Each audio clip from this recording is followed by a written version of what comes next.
All right. I think we're live. I think so. All right. Awesome. Let's find it. Let's get her monitor up and running. All right. So living North Phoenix, Blair Ballin here, Ballin, whatever you want to call me, with Dave Robbins, and we are finding our own video here in living North Phoenix to make sure we're good. In studio, even. In studio. So just give us a little bit while we work through this to get everything figured out. Thanks for joining us. Thanks for watching this, and All right. There we are. Super delayed. Cool. I think we're good. Are we good? Hold on one sec. Hold, please.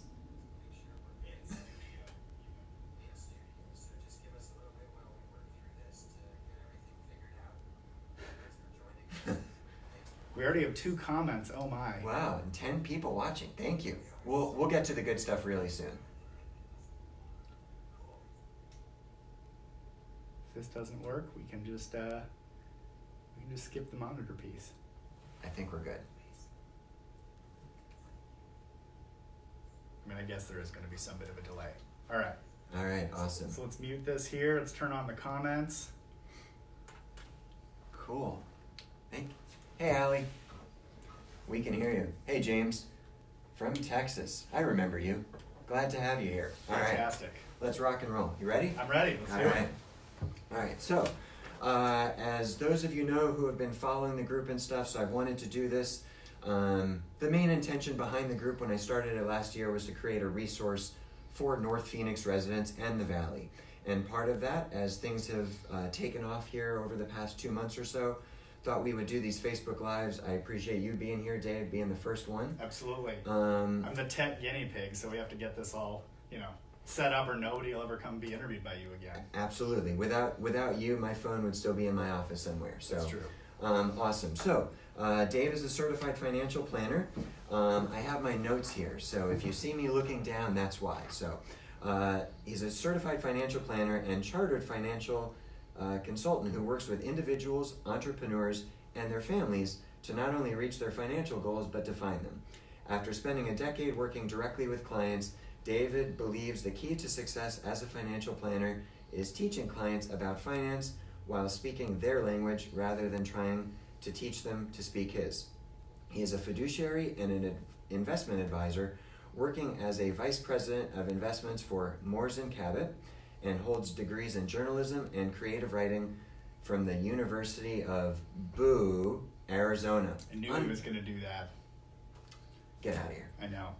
Interview over. Thank you, Facebook Live. Saturday night, just taking a whooping. I know. Again. It was pretty terrible. But, I mean, you guys have football, but we have the Mars rover. So, when it comes to nerd cred, I think we've got you beat there. Makes a difference. Yeah. And then originally from Manchester by the Sea, Massachusetts, which I didn't even know that was an actual area. It's a real place, yeah. Tiny little town. What are there, like 5 people? It's like 5,000. It's the namesake of the most depressing movie that came out in the last 10 years. That really, I mean, the plot was just things get worse for Casey Affleck. The end. Well, things will get better today. I guess so. He did need a financial plan, for sure. There you go. The namesake of the most boring and depressing movie. You just recited your own bio. I did. I figured I'd throw that in there. Yeah. And in my opinion, most importantly, his wife, Jen, and then they have 2 sons, Beckett and Graham, and 2 dogs, Bamboo and Barkley. Yep. So there we go. So as a little side note, Dave and I have actually met a couple times outside the group within the past couple weeks for both, I guess it was like a mid-morning kind of breakfast meeting and then also a dinner. I've enjoyed our time together, learned a lot. Dave's a great guy, and I'm really looking forward to this. So I am as well. Thank you so much for having me. It's really cool to be here and to be your first interview on live camera. Absolutely. It is fun. Cool. So let's see. We are at 12 people and 12 loyal people. 11. We're losing the loyalty already. Wait, no, now we're at 13. Look at that. Must be the U of A comments. All right, so last week, and over the past week, I should say, some group members have asked a couple questions, so I'd like to start off with that. Yeah. And then when we see your questions, we'll do our best to cover those. If we miss any of them, we will definitely get to them at another time also. Cool? Perfect. Awesome. So, first question. As someone who helps other people make plans for a living, was becoming a financial planner part of your plan when you were getting the degree in journalism? So no, it certainly wasn't. So got the degree in journalism from the University of Arizona, did a couple of odd jobs as a reporter, and I very quickly realized that I hated it. It was really depressing. There's the industry term in journalism is feeding the beast. You're always out there looking for the next bad thing. I mean, this scandal with the Maricopa County tax assessor is, I mean, this is just gold for whoever is covering this. I'm a little bit envious of them for that, but so I didn't like it. I knew I wanted to make a change, so I decided that I'm going to go work in book publishing. I was 22. I had no experience in book publishing. I'd never actually done that, but I mean, I've owned books and I have held them, so that seemed like a good next step. Yeah. That's your resume. Exactly. So I applied for a bunch of positions. I had my resume on Career Builder. I was waiting for a phone call from Random House or HarperCollins or something like that, and they didn't actually ever call. But I did get a call from an asset management firm with an office in Tucson called Waddell & Reed, and they called me out of the blue one day and they said, "We want to interview to be a financial advisor." And I thought, huh. And I was kind of being sarcastic with the guy. I'm like, "Have you really looked at my resume?" And he goes, "Yeah." I'm like, "So you're not just calling down a list that you printed off?" He goes, No, I've looked at it." I'm like, "Okay, so I have no experience that is relevant to being a financial advisor, right?" He goes, "Well, you have experience communicating subjects that are difficult to understand in a way that makes them easy to understand, right?" I'm like, "Well, yes, but what does that have to do with being a financial advisor?" Like, "Well, that has everything to do with being a financial advisor." I thought, all right. So I agreed to the interview, and I was actually bragging to a couple of my friends who had their business degrees and were now working in the management training program at the Enterprise Rent-A-Car by Tucson Airport, and they're like, "You can't get an investment job. Like, you didn't go to business school. We went to business school. You this isn't fair." So it was and I don't mean to interrupt you. Yeah. Dave is not making fun of Enterprise. I'm not making fun of Enterprise. That is That's not true. a knock on Enterprise. No, they are a fantastic place to go work when you have a degree in business, I hear. So, and in fact, sadly, I did even apply at the Enterprise Rent-A-Car Management Training Program, and I did not get in prior to trying to go work at Random House. So Things work out, yeah, exactly. So anyway, went in for the first interview. That turned into another interview, and then that turned into a job offer. And I figured, basically, based on the fact that I still didn't like being a reporter and wasn't making very much money at it, that even if all I got out of taking this job was knowledge about the world of investments, that was a really good life skill to have, and I could go figure out what I wanted to do afterwards. So Totally. I spent just under a year there. I moved over to JP Chase at that point, which was a great place to develop my skill set, and I learned a ton there. And what I found while I was there, I had the epiphany that what I had been hoping for out of a career in journalism was one where I got to meet new people every day, ask all sorts of questions, and then do something good with that information. And that is exactly what I'm doing as a financial planner. So at that point, I decided to go back to school, got my certified financial planner designation, also completed the chartered financial consultant. And in June of this past year, I moved on from JP Morgan and came over to the firm that I'm with now, which is called Cabot. Awesome. So something that I also learned when Dave and I have gotten together before is we both have degrees in journalism.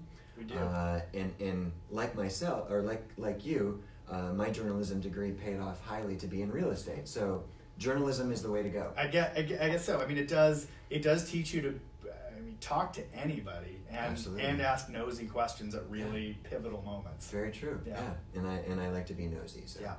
I think that's why we get along. One of the many reasons. Yes. All right. So James is still there. Hey, Angela. Cool. All right. So next question. So you just mentioned the firm that you joined this past June, Moores and Cabot. Yes. So who are they? What are they all about? And what separates them and you from other financial planners and companies? So Moores and Cabot is a small firm based out of Boston. I know you've probably never heard of them. I had decisions that are best for them. Similarly, while we do offer insurance services, we're not tied to any particular insurance broker. We are not an insurance agent or insurance company on our own, but it's something that we can help clients with in figuring out things like that as well. Okay. So you mentioned something in there that I've run into, or my family and I have run into before when we were deciding on a financial planner. One of the questions that came up that we had was, does this business that we're dealing with, are they trying to sell their own products? Right. So you mentioned that you guys don't have your own Moores and Cabot products plan, well, not just product, period, correct? Right, that's correct. So was that something that you took into account when you decided to join them? That was one of the biggest, was that a factor? It absolutely was. I don't know that I'd say it was the biggest factor, but being in a place that, the industry term for it is, was partly having open architecture, but also focusing on that fiduciary side, having it just be focusing on being in the business of advice and giving good advice certainly was something that I was looking for. Okay. And I know I've heard it on the radio. In real estate, we have our own definition of it.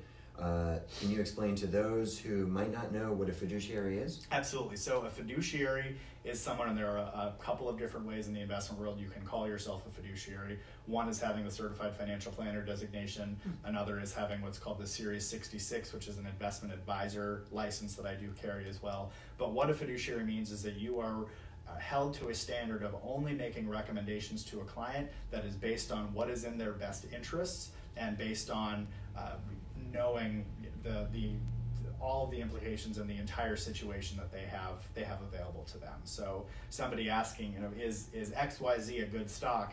Whether or not you believe it's a good stock or not, if you don't know anything about them, you can't say to someone either yes or no, it's a good investment or not, because I don't know if you have the liquidity needs available to be investing in something, if you're going to be able to handle the level of risk that comes with that. And it requires you as a professional to know all of those things and to really take the time to get to know the clients that you are making these recommendations to, so that you can make full and complete recommendations to someone. Got it. Okay. So let's see. Some other questions that we had from the group. Starting with a topic you and I have discussed in the past, posted by someone in the group. In a world of robo-advisors and no-cost index funds that have been loosely proven to outperform even the best hedge funds, what is the value of having a relationship with an actual advisor that makes it worth the additional fees? That's a really good question. It comes up a lot, and I mean, it's one that any financial advisor has to be able to talk about and answer, because there's a ton of competition with.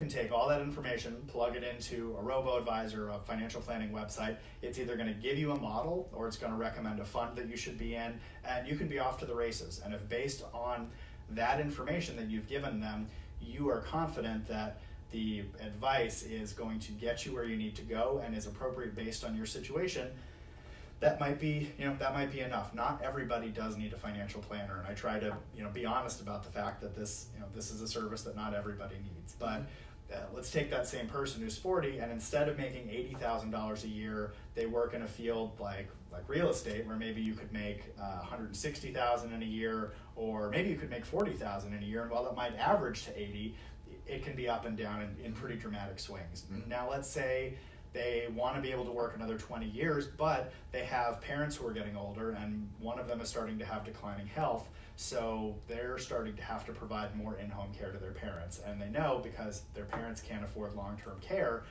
this burden is going to fall on them as they get older. So the income is a question mark. The time frame of how long they're going to be bringing in income is a question mark.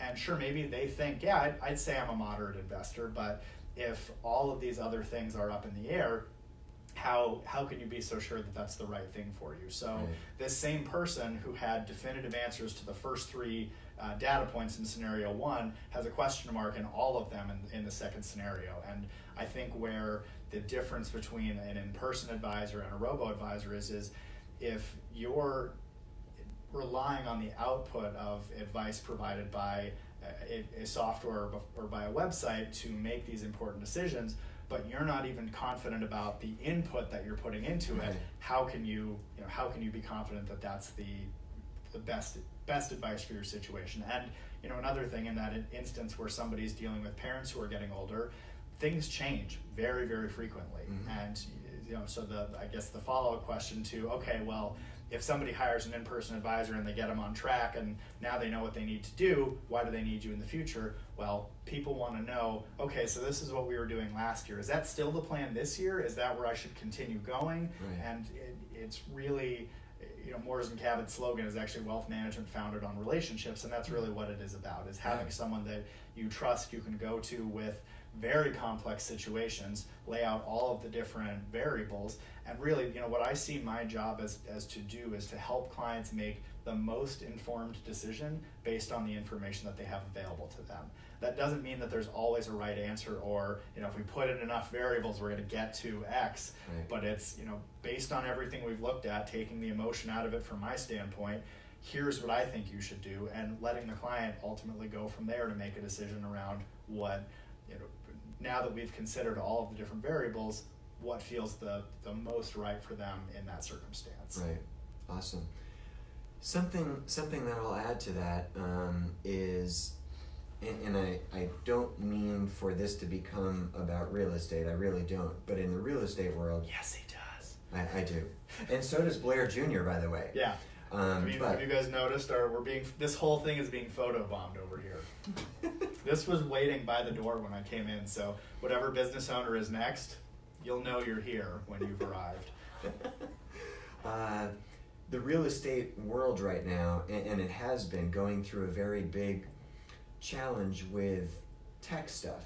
So, you can literally hop on your mobile phone and buy or sell a home without really ever talking to someone. Right. And I say all of this because what I tell people is, there's a place for that. Some people want to do that. They don't want to deal with anyone, and maybe they don't value a financial planner's advice, a realtor's advice, or whatever. And so be it. They're entitled to that opinion.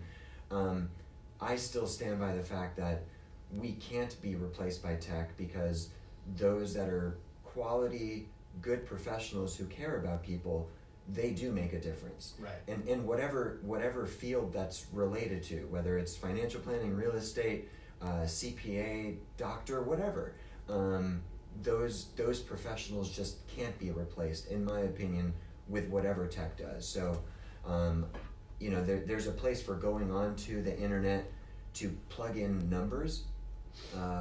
I think a lot of times it just stops there. Right. Because we need to have that interaction with, especially like our money. Like that's what we need. Like money is what so much of what our lives depend on and stuff. Not having a quality professional give us advice, I think there's something that could be lost there. Right. Well, and to your example about a doctor, I think that's a good analogy. Both you and I wear glasses, and we probably hold our relationship with our ophthalmologist in pretty high esteem, but somebody who's had perfect vision their whole life is simply not going to see the same value in somebody who can provide that service for them. Very true. Yeah. Good point. Once again, despite going to U of A, anyway. All right, so I've got some knowledge to drop. We're both journalism majors, so that's I guess that's where we got our start. So I see Karen is watching. Hey, Karen. Barbara, thanks for watching. Lindsay, we'll have to figure out how to scroll through to see if there are any questions. Let's see if this. Oh, look at that! Oh, wow, the tech guy figured out how to use his fingers. Not all the fingers, but. Nope, no questions. All right, cool. It's all right. We're doing good. All right, awesome. So next question, what are some of or your only favorite products for paying off debt early, and why do you like them? Or the ones that you don't like, why do you not like those, if you're able to discuss that? So let me answer that by talking a little bit about the process that I go through with clients, because managing debt is a huge part of what I do with every client that I work with. So the first step of a financial plan is the step known as cash flow management. And really what that means is protecting that cash flow that you have and protecting your ability to pay all of your obligations every month. And that doesn't just mean your expenses and your bills, but if you decide I want to put X money away every month for retirement or for a vacation fund, that should get just as much weight as any other bill and any other obligation that you have to yourself. Sure. So the number one way to protect your cash flow is to have a cash reserve and to have that set up so that you can, if you were to lose your job, you've got 3 to 6 months of time to figure out what you need to do so that you can continue funding all of your expenses and all of your obligations and make sure that you're still doing okay. Sure. It also means that if something unexpected comes up, like needing to put a new air conditioning on your house that Blair sold you, or a new set of tires on your car. The AC would already be protected, but okay, good. All right, home warranty, something like yes. that. Yeah, all right. That could be your next visitor. But making sure if something like that comes up, or if you need to put a new set of tires on your car, you're not incurring new debt because you were focusing on paying old debt. Right. So really what that comes down to is the question then a lot of people have is, well, if you're saying, I need to set aside 3 to 6 months of expenses, that can be a lot of money. I mean, even if we're just talking about a $2,000 mortgage payment, multiply that times 6, you're well over $12,000 at that point. I did that math in my head, by the way. But I mean, that's not taking into consideration any other expenses, right. any entertainment, food, whatever else there is. So this could be a substantial chunk of money. And the question that I often get from people is, why should I, if I have debt, why should I have this money that I could be using to just pay it off sitting there and not paying it off while I'm still continuing to make payments on that? Right. And the answer is twofold. The first part is that I think that the process of setting up a cash reserve, saving money like that, really does instill the types of behaviors in someone that's going to allow them to save money in the future so that they can make a major purchase without having to finance as much. Right. But also, again, to the other example that I used, if you're, a lot of people really prioritize, I want to be paying more on my mortgage to get that paid off. So if you're sacrificing having a cash reserve so that you can make more payments towards something that the interest rate is only 4% on, but then again, you need to put a new set of tires on your car and you don't have money to do that with, you are now going to be putting that onto a credit card with somewhere between 15 and 29% interest because you were so concerned with paying off something that was charging you 4% interest. Right. So the other factor that's relevant, and I know somebody asked about this in the group, is what is the opportunity cost there? And I try and have a really honest conversation with people about that. And in fact, I've had family members who've had asked me about this before, where really what it comes down to is some people want to know that their debt is paid off no matter what. Right. I had somebody once tell me that they felt like their house wasn't really theirs. They felt like they were still renting because they know the bank actually owns it, even though it's in their name. And if it's bothering someone that much, this isn't a math problem then. This is a, what is going to make you happy problem. Right.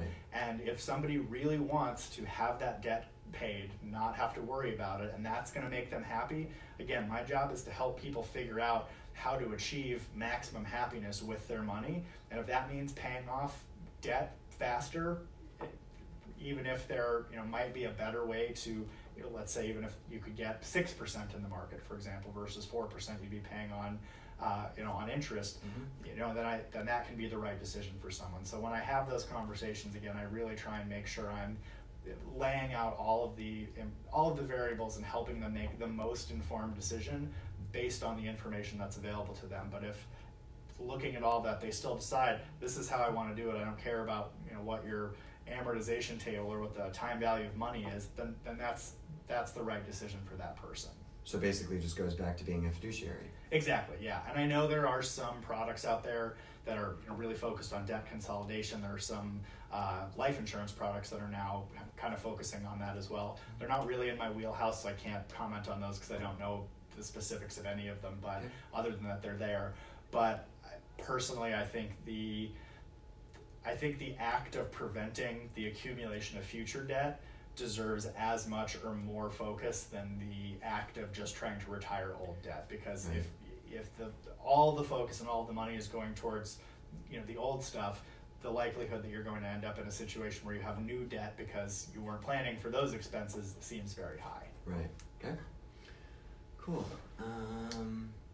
Should we scroll through here again? Well, it looks like we were already there, so we're good. So No, we're good. We got some new viewers joining us. we got Christian, who's a banker at MidFirst, and Jackie. Hey guys, thanks for joining. And thank you for the 9 loyal watchers that we have. I know. That's we percentage-wise, we're still pretty close to where we were at the start. We haven't lost too many. Yeah, definitely. All right, so someone else had been told that putting 401k money into the stock market isn't such a great idea anymore, and wants to know your opinion on this. So my opinion would be that unless the person who told them that knows their income, knows their expenses, knows how soon they should be using that money or what they even want to be doing with it, they are not in a position to make a recommendation around whether or not they should be putting money into a 401k right now.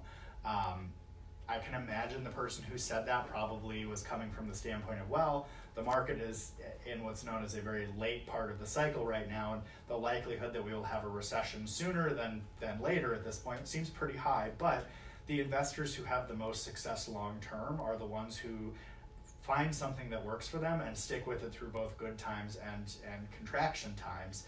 And more often than not, I always think that's a better route to go than trying to time the market and trying to decide, oh, well, this is when things are going to get really bad, so I'm going to get out, but then I'm going to get back in before here. That just doesn't work. Right. If anybody had ever figured out a way to do it, they would be the wealthiest person on the planet, and I guess would be our overlord at this point. Because if you could master that math, you've probably figured out some other important numerical things of significance as well. You might also be in jail. You might also be. That's true. But Yeah. whatever. Yeah. And I can relate that to real estate. Back in 2008, 9, 10, there were, or I should say, right around that time, some investors just getting into the market because they thought they could flip. And there were flippers making money, but as you just said, usually growth and retirement and all this stuff from a real estate standpoint is long term. It's not really something, generally speaking, where there's continued success from short term. It's buying a home, keeping it for whether it's 5, 10, 20, 30 years or however long, and getting the growth out of that. And I would imagine it's very similar with the stock market or non-real estate investments. It's not just trying to time it. Yes, you want to buy low and all that stuff, but who knows? Right. We don't know what's going to happen tomorrow with any market or anything. Right. So I'm totally with you on that. Right. And also, Kelly was the name of the person who asked that question. I would say to her, anybody wondering something like that, that is a great question to sit down and have a conversation with myself or any financial planner about. Just me, exactly. Are stocks the right thing for me to be investing in right now? And we can look at, again, when are you going to need to use the money? How soon is that going to be? What is it going to be for? If there were an emergency, what other types of resources do you have? And that's a perfect type of question we could build a financial plan around and come to a really conclusive answer for that. Right. Cool.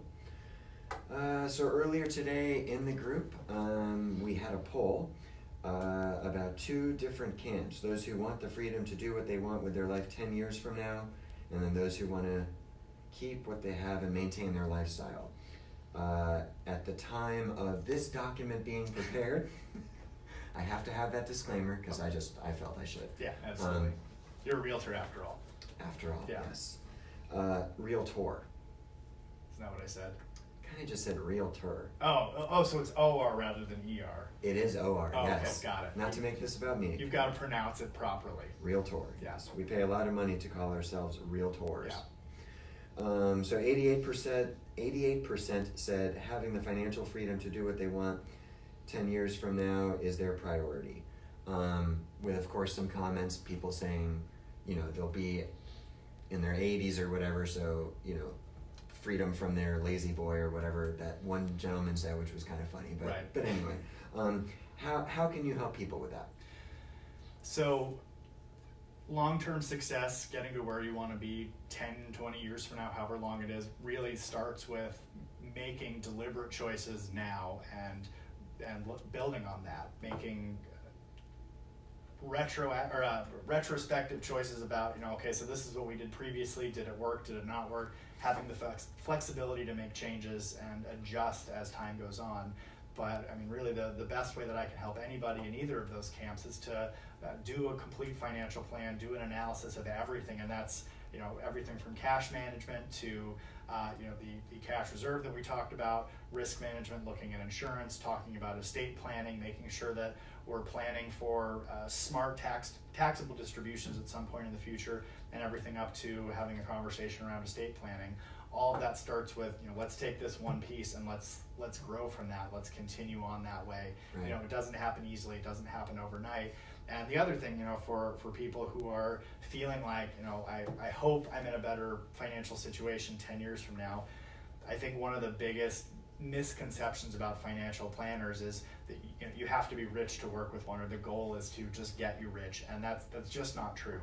I think anybody who is wanting to be proactive and take steps to make their life more what they want it to look like rather than less in the future, I could help them with that. For people who are afraid to open their bank statements because they're so anxious about whether or not they will bounce a check, I can help people with that. If you're losing sleep at night worrying that you might lose money in the market, I can help you ask the question of maybe you're taking too much risk in the market, or maybe you're taking just the right amount and you simply don't need to be worrying about it as much. But for all of those things, and for people who are wanting to make sure that what they've worked for, that they have now, stays there and stays a resource for them, I can help people analyze that too. And I think the biggest thing when I do a financial plan for someone and they come away from it feeling really good, being really happy about it, it's not necessarily that I've come in and I've changed everything that they had and told them, no, you're doing all this wrong, we're going to do this way.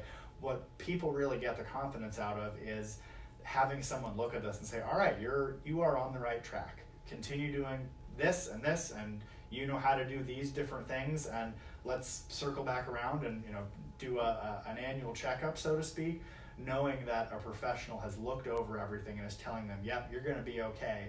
That message, I think that's really the most important message that I can give to someone as a client is, yes, you are going to be okay and you are doing the right things, and here's how we're going to ensure that's the case in the future. Okay.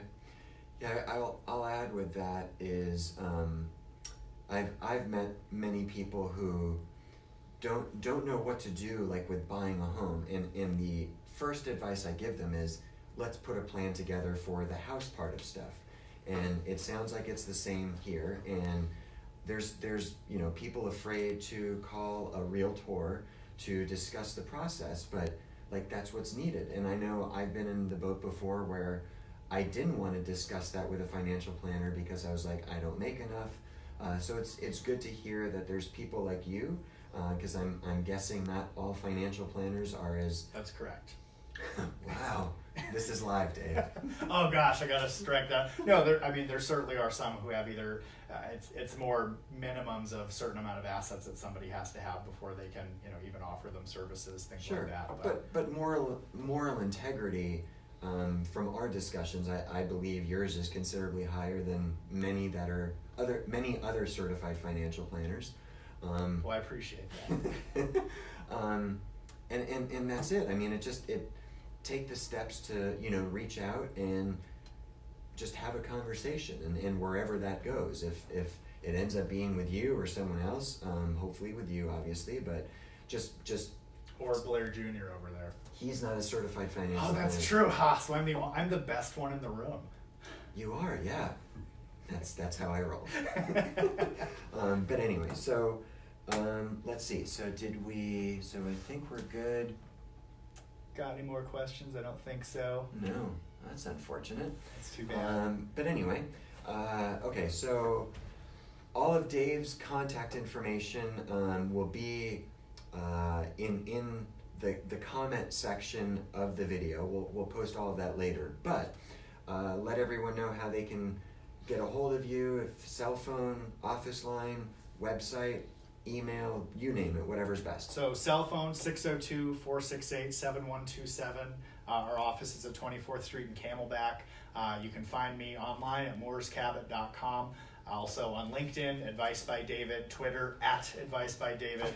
working on the Facebook business page right now. That should be up by the end of the week. Also, Advice by David, and then shortly advicebydavid.com. Trying to go with that consistent messaging, so it's easy to find all of that.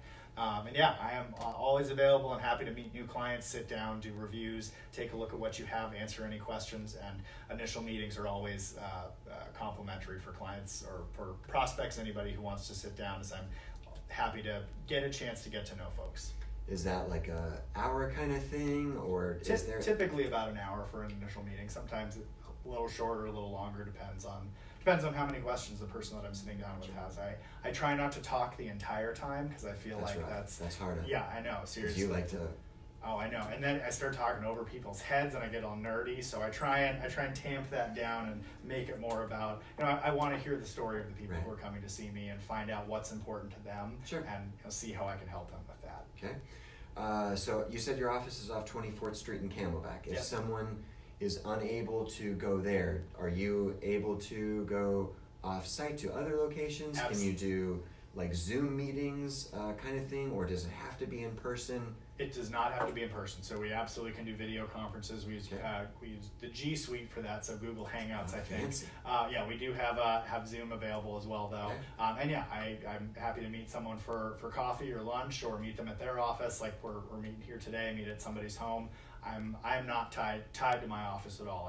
I can go wherever somebody needs me to meet them. Okay. So let's see. So we're at 4. Wow, is it almost 5 already? Possibly gone that long, did we? Is it really 5? Wow. We were just having so much fun talking. I guess so. That's awesome. So we've met our quota of our plan to do this for a half an hour. So anything that we have not covered that you would like to cover, that I've not asked, that someone else didn't ask, that you're able to talk about, anything like that? I think the biggest thing for me is anybody, financial planning is really about planning for your life. It's not about, here are the dollars I have and what should I do with them. I have people come to me with all sorts of different, life events. I've had people, in fact, a personal story from a client who said I could share this. I won't go too into detail, but I had a client recently who was looking to move to Arizona to spend their retirement living with their grandkids in the next couple of years. And I didn't get the referral, by the way. Didn't get the referral, yeah, exactly. But they haven't even quite moved out here yet, so you might still be in the running. But they found out that one of their grandchildren has a severe medical condition, and everything had to be sped up significantly. And the question of, are we going to be okay if we do that? Like, can we retire earlier? Can we move sooner? And looking at things like that. So I think the places that I can add the most value as a financial planner are situations where life throws you a couple of curveballs and you're really like, I don't even know where to begin with this. If you have a problem that you feel like you don't even know where to begin, you can begin by calling me, and even if it's not something I can help with in the long run, I probably can, but if not, I can refer you to the right person or help you find the help that you do need. Are things progressing okay as they can with that family member? Okay as they can, I think that's a fair way to put it, yes. Is there anything that we in the group can do to help out? Actually there is I don't know the exact name of the link or the GoFundMe page, but they are on, they've started a charity and are on Instagram under Strong Like Stella, so I can post that information on the group at the end of this as well. Awesome. But yes, there definitely are some opportunities to help with that too. Cool. Yeah. That would be awesome. Well, I appreciate you joining and being here. This was fun. I learned a lot. Hopefully it was sort of fun for you. It was totally fun. Oh, I love getting to talk about myself. It's that journalist in me. It's the sound of my own voice. It's like a kitten purring. Just kidding. I'm not a total egomaniac. I just had to take that last joke by the end. Awesome. Well, this has been awesome. I do have, for those of you watching or who will see this eventually, the next 2 lined up. So next Monday and the following Monday, I will post who those businesses are, so you guys are aware of that. But this has been awesome. Thank you for being the first one, Dave. Absolutely. And this will be shared on social media if you have found value in it. and would like to share it, please do as well. If you need help sharing it, Dave can help you since he's the tech one. So I know how to push all the buttons with my fingers. You know how to push the buttons, all right. But yeah, definitely do that as you so choose.